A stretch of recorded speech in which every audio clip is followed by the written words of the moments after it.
Wouldn't it be amazing if you could attract a specific person into your life? Whether it's a mentor you really want, or a romantic relationship you really want, or a business or friendship, a specific person you want to attract into your life. Whether it's meeting them, or manifesting a text message from them, or getting to know them, or being in a romantic relationship with them. This is Jake Ducey with JakeDucey.com, and I've used a law of attraction technique to attract some amazing things into my life, from meeting and being mentored by and friends by Bob Proctor from the hit movie The Secret, to Jack Canfield, the creator of the Chicken Soup for the Soul series with 500 million books sold, to my fiance that I'm engaged to and getting married to in July. This will work for you in shocking and amazing ways, so stick with me. This is Jake Ducey with JakeDucey.com, and let's dive right into it.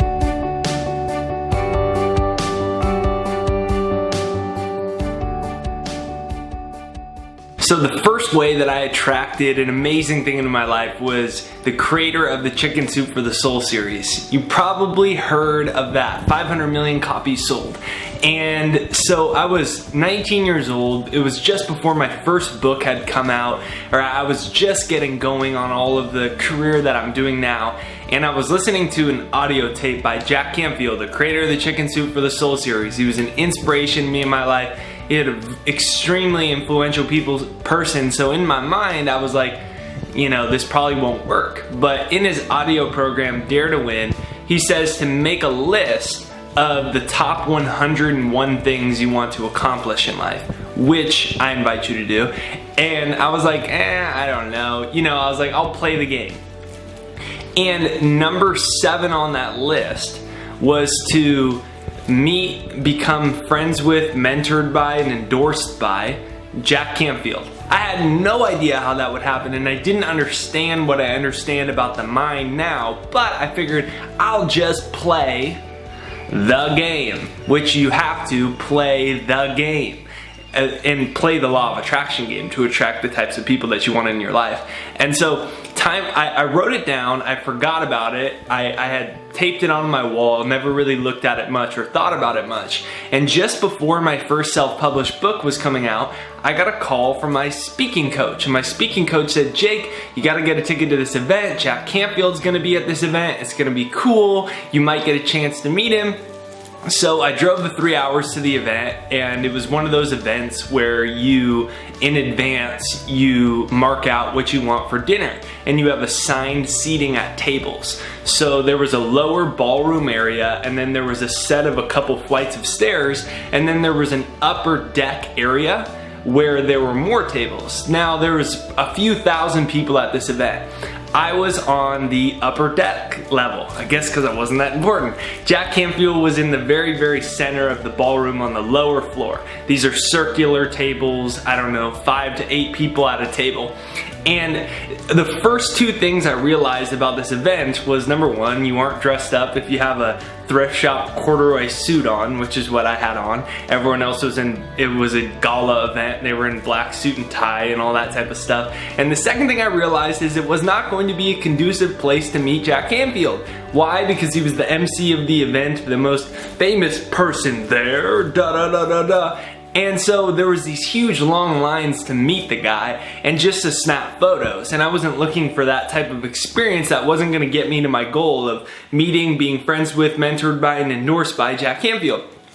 And so I was kind of defeated, and I felt kind of sad, and I was sitting up at the top because I didn't have much money at the time, and I spent, like, I forget what the ticket was, a couple $100 for the ticket, and then I had to drive from San Diego to LA, 2.5 hours. I was 19 years old, and so I'm sitting up there, and it's coming to the end of the night, and he finally says, hey, we're about to do dinner, and then we'll wrap it up for the night here pretty soon. And I'm like, all night I've been having these urges to go, but I never had the opportunity to go introduce myself to him.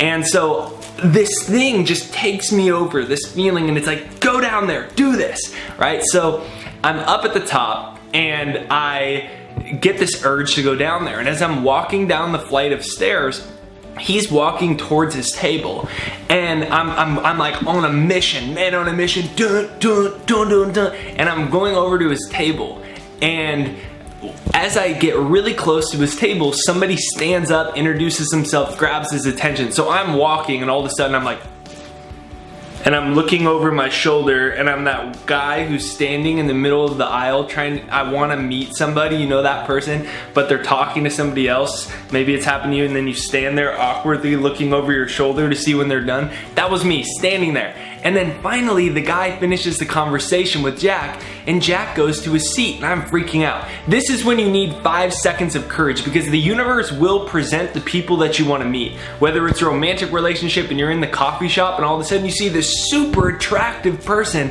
but you're really nervous to go talk to him, but you know in your heart of hearts that it's the manifestation that you wanted, but now you're afraid. Now you don't know, should I do it, should I not do it? Remember, 5 seconds of courage. That's it. That's all you need. So I walk over and I say, "Hey Jack, my name's Jake Ducey.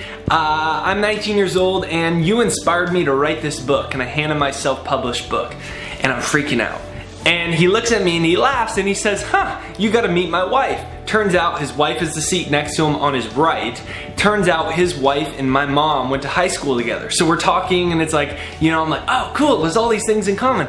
And then time goes on and the waiter comes over a few minutes later, comes from behind Jack and puts the food at his table. And I did not want to be that guy that's like, hey, trying to talk to him and annoy him while he's trying to eat his food, right? And so I'm standing there and I'm like, okay, yeah, I turn to like wrap it up and leave. And he says, "Are you gonna eat that?"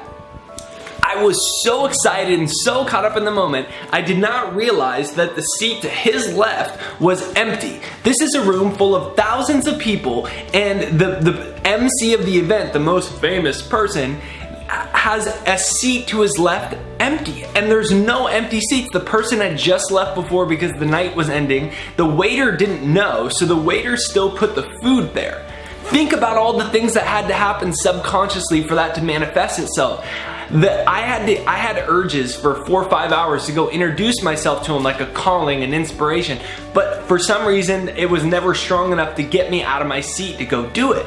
I finally get the calling to do it while I'm up there at the end, and it's at the exact time the waiter is behind the scenes going to his table. There's hundreds of tables here. They could have went to any table, and it was at the exact perfect time where if I was 5 minutes later, somebody else would have been sitting there. He would have invited somebody else to eat there. And if I was 10 minutes earlier or 3 minutes earlier, then the waiter may not have come in time. Think about the things that had to happen subconsciously for that to manifest itself. So I eat dinner with him, we get to know each other, he ends up endorsing my book, Into the Wind. Then he wrote the foreword to my second book, The Purpose Principles.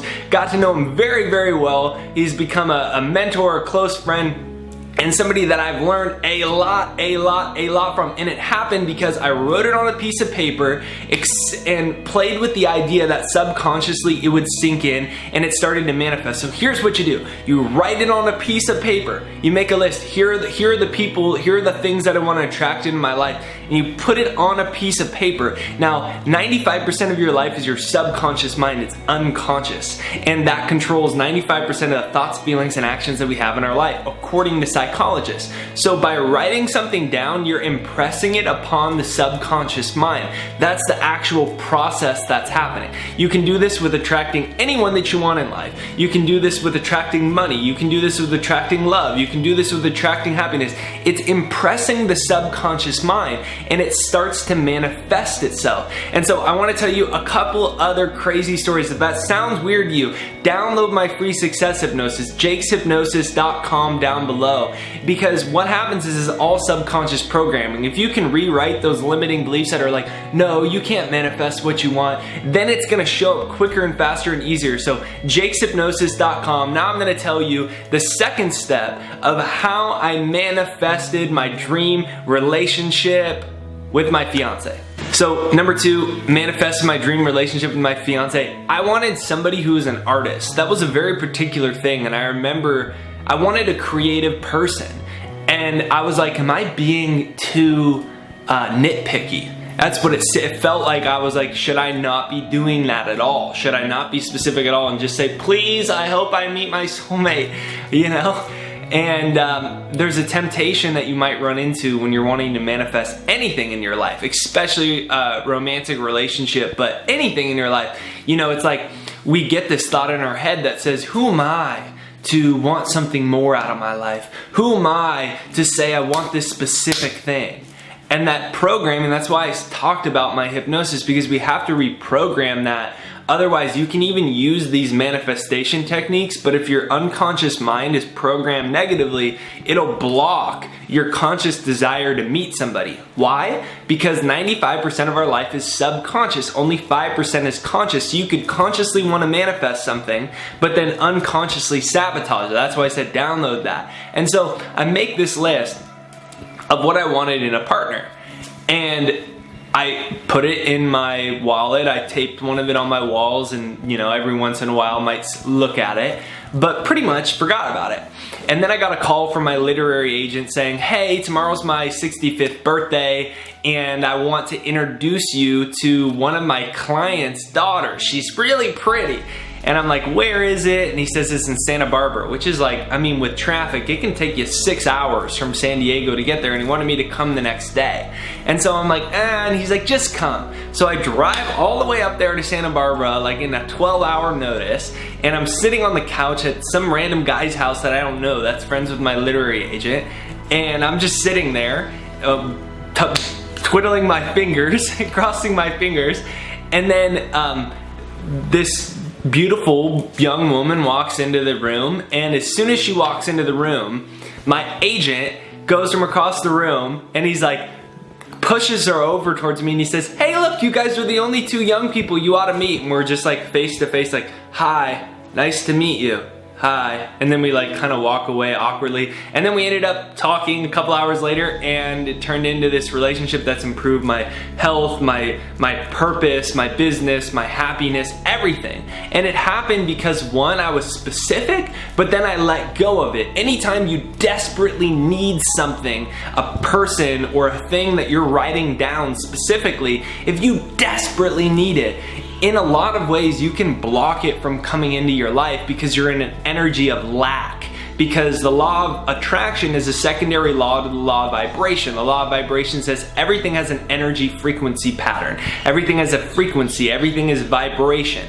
And the vibration, the energy pattern something is, dictates what it attracts into its life. So, write it down, forget about it. So I've got a zillion of these stories, but the moral of the story is write it down. If it's a romantic relationship, I did it with my business partner that I have right now. It's been the most amazing experience of my life. I wrote down specifically what I wanted in a business partner. I got it to the T and a million times more. I used it to manifest relationships, mentors, Bob Proctor from the hit movie The Secret. I did the same thing. I wanted him to be my mentor. I wrote it down. I would visualize getting to know him.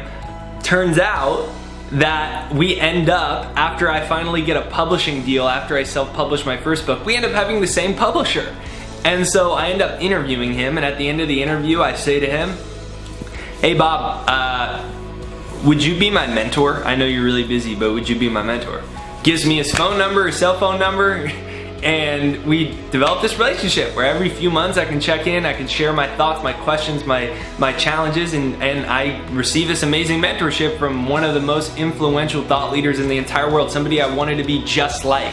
And you can use that for anyone in your life, the people in your industry, the people you're inspired by. I've used it to manifest an old business partnership that I used for a while, where I really wanted to get to know this person that was very influential. I couldn't get a hold of them, and so I would just constantly affirm that I was meeting them. They lived in Vegas, I lived in San Diego. If you don't know, it's about 6-7 hours away. And I was going into yoga class in San Diego. I walk into the class, I bump shoulders with somebody, and it's him right there. And he just happened to be visiting for the weekend to see his mom who was in town. And so it all comes down to this. Can you see it clearly? Can you see it clearly, and can you write it down clearly? And if you can do that and get involved emotionally in it, where you can see it, where it feels real, where the old subconscious programming in your mind isn't no longer telling you, nah, there's no way that's possible. No, you can't do that. No, because if that's still there, then you've got to erase that programming too. So that's why I say download it, jakeshypnosis.com. And so it's a simple process. The subconscious mind, if you can get a clear image, the subconscious mind, what you can impress on it, will express itself into life. What you can see in your mind, you can hold in your hand.